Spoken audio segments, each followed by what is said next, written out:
L'Autriche rejette fermement l'armement de l'opposition syrienne et appelle à une solution politique.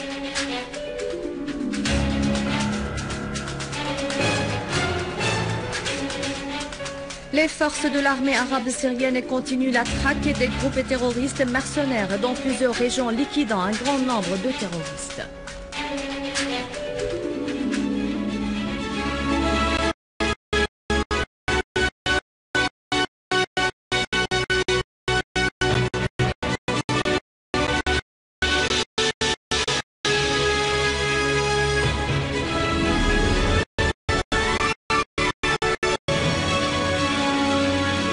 Pacifique de la crise en Syrie. Une conférence de presse tenue conjointement avec son homologue suisse, Lavrov a évoqué les tentatives de déjouer toute opportunité de parvenir à un règlement pacifique de la crise en Syrie à travers l'imposition par les organisations internationales des solutions non juridiques et inutile visant à délégitimer la direction syrienne.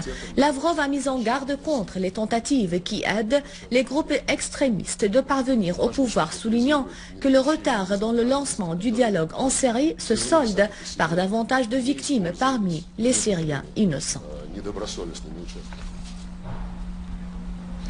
À Beyrouth, le ministre autrichien des Affaires étrangères a réitéré l'opposition de son pays à l'armement de l'opposition syrienne, appelant à trouver un climat adéquat pour le lancement d'un dialogue entre les différentes parties et parvenir à une solution sur le plan politique. Lors d'une réunion avec Adnan Mansour, ministre libanais des Affaires étrangères, le responsable autrichien a ajouté que donner plus d'armes dans ce conflit n'est pas une solution. Le ministre autrichien avait mis en garde contre les appels lancés par la France et la Grande-Bretagne pour l'armement de l'opposition syrienne, ce qui constitue selon lui de graves dangers à la présence des forces de l'ONU, y compris autrichiennes, au Golan syrien occupé. Pour sa part, Mansour a affirmé que le Liban accorde une grande importance aux aides fournies par la communauté internationale pour assurer les besoins nécessaires aux Syriens déplacés.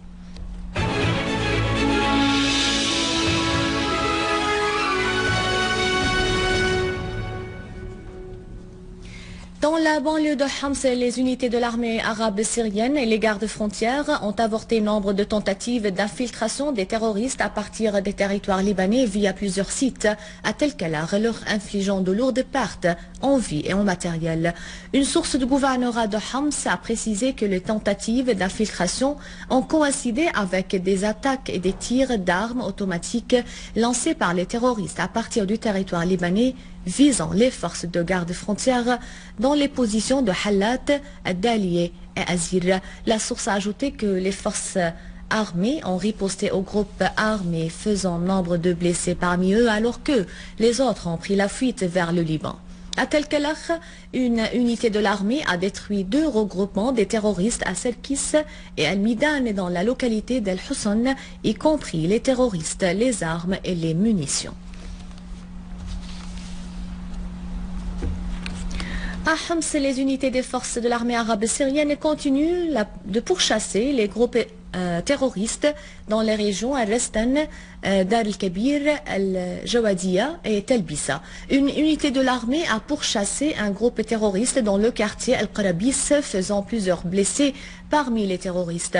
Une autre unité de l'armée a liquidé 7 terroristes à l'est du bâtiment à centre en direction de Joulet al-Shiyah et détruit un convoi de véhicules des terroristes sur la route de la localité Al-Krayé. Par ailleurs, une unité de l'armée a déjoué une tentative d'un groupe terroriste visant à faire exploser 4 engins explosifs pesant chacun 25 kg plantés sur la route Tel Jadid Abou Alaya à l'est de Homs. À Deir ez-Zor, une unité des forces armées a détruit un lance-roquettes dans une opération lancée contre un repère des terroristes dans le quartier Jbeila, faisant un grand nombre de tués et de blessés parmi les terroristes. Une source du gouvernorat a souligné qu'une autre unité de l'armée a liquidé la majorité des éléments d'un groupe terroriste qui commettait des actes de pillage et de vol dans le village de Meriaye, dans la banlieue de Deir ez-Zor. Et à Idlib, une source militaire a indiqué qu'une unité de l'armée arabe syrienne a riposté à un groupe terroriste qui avait tenté d'agresser le camp de la jeunesse dans le gouvernorat, liquidant la plupart des terroristes et détruisant leur voiture pick-up équipée d'une mitrailleuse lourde. La source a ajouté que l'armée a par ailleurs éliminé des groupes terroristes armés dans 12 régions du gouvernorat, y compris Ma'aret al-Nu'man, Bennesh, Saraqib et Khirbet Matin.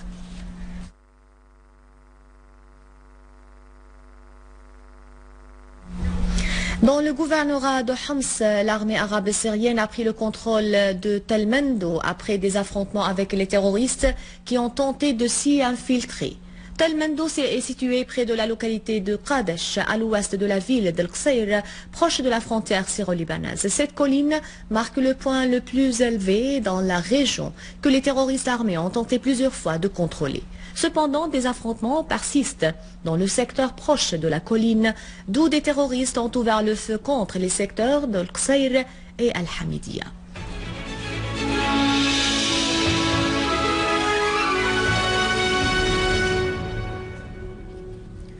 Moscou a répondu à la publication par Washington de la liste Minsky qui impose des sanctions à un certain nombre de responsables russes. Le ministère russe des Affaires étrangères a de son côté publié une liste de 18 Américains interdits d'entrer dans le territoire russe, soulignant qu'ils étaient impliqués dans des actes de torture dans la prison de Guantanamo et qu'ils avaient procédé à des arrestations et des actes d'enlèvement visant des citoyens russes. Le ministère russe des Affaires étrangères a par ailleurs regretté les dommages causés aux relations entre la Russie et les États-Unis suite à la publication vendredi par Washington de la liste Magnitsky. Au Bahreïn, plusieurs localités sont le théâtre d'une vague de protestations exigeant le respect des droits des citoyens, l'établissement de la justice sociale et la limitation des pouvoirs de la famille royale de Al-Khalifa. Des centaines de manifestants sont descendus dans les rues dans la capitale Manama pour exprimer leur refus d'accueillir des courses de la Formula One dans le pays. Les manifestants ont affirmé leur droit à la liberté et à la justice dans leur pays. Les forces de Al-Khalifa ont utilisé des gaz lacrymogènes et des grenades assourdissantes pour disperser les manifestants. Et en Libye, des tireurs non identifiés ont tiré 4 roquettes sur un immeuble résidentiel dans la ville de Mizdah. Cette attaque qui a conduit à la mort d'un enfant dont tous les membres de la famille ont été blessés a provoqué une exode de nombreuses familles parmi les habitants de la ville. Et après l'intervention de l'OTAN et l'instauration de la démocratie, l'on constate à Libye une prolifération des milices armées. En Égypte, au Caire, des manifestants égyptiens ont lancé des pierres et des cocktails Molotov contre l'enceinte du palais présidentiel Al-Ittihadiyya au centre de la capitale. Les forces de la sécurité égyptienne ont riposté par des tirs de grenades et lacrymogènes pour disperser les manifestants.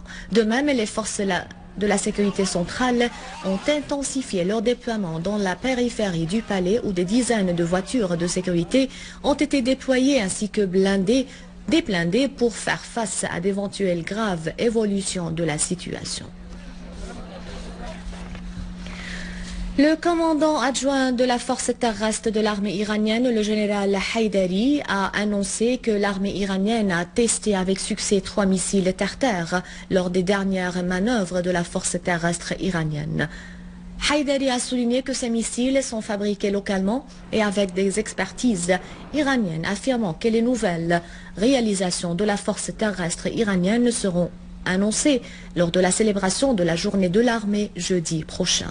À propos des menaces israéliennes contre l'Iran, le général Haïdari a affirmé que si l'ennemi israélien commet une folie ou une attaque contre l'Iran, il recevra une réponse sévère et dévastatrice. Le gouvernement vénézuélien a annoncé avoir déjoué un complot visant à perturber l'élection présidentielle qui aura lieu demain. En effet, le vice-président Jorge Areza a indiqué dans une intervention télévisée que les forces de sécurité avaient capturé 2 ressortissants colombiens se faisant passer pour des militaires vénézuéliens. Les autorités vénézuéliennes ont récemment ordonné la fermeture des frontières du pays après des rapports de renseignement obtenus par le Venezuela présumant que certains éléments chercheront à créer un climat d'instabilité à l'approche des élections présidentielles. Les sondages indiquent que le président vénézuélien par intérim Nicolás Maduro comme favori avec 60% des suffrages. Un rappel des titres. Moscou affirme que les tentatives de certaines parties de délégitimer la direction syrienne visent à renforcer le terrorisme et torpillent les chances d'une solution politique.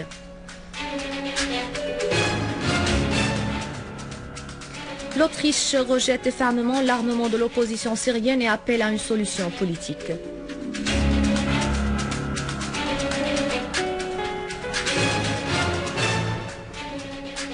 Les forces de l'armée arabe syrienne continuent la traque des groupes terroristes mercenaires dans plusieurs régions, liquidant un grand nombre de terroristes.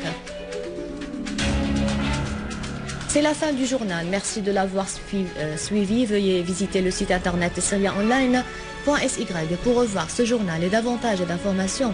Bon après-midi.